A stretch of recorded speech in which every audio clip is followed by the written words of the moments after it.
সন্ধ্যা হইতে না হইতে পেটের ভিতরে ইন্দুরগুলো দৌড়াদৌড়ি শুরু করে দিছে। ইন্দুরের দৌড়াদৌড়ি থামাইতে আমি চলে যাই স্পেশাল একটা ঝালমুড়ি বানাইতে।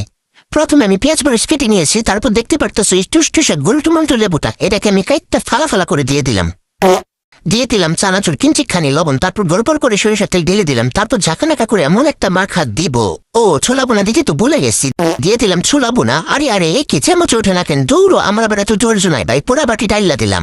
আমি আবার ভাই কিপটামি করতে পারি না, তোমরা কিন্তু কিপটামি করবা না। সব প্রসেসিং ডান, এবার মুড়ি দিয়ে দিব। আরে হয়েছেটা কি, আস্তাফিরুল্লাহ, মুড়ি তো পোথাই গেছে, এবার মুড়ি বাঁচতে হইব। এই জন্য নিবে আমি কোনো কাজ করতে আসি না, একটা কাজ করতে আসলে 10টা কাজ করতে হয়, আমার আবার এত কাজ করতে ভাল লাগে না। ঝাঁকানাকা করে মুড়ি ভেজে ঢেলে দিলাম, এবার সেই একটা মাখা দিব। ওরে আমি তো জাদুর মশলা দিতে বুইল্লা গেলাম। এরম জাকাইয়া ম্যাজিক মশলা দিবা, দিয়ে একটা মাখা যে দিবা, তাই যে কালার আসছে, কালারটা দেখো কি কালার আসছে।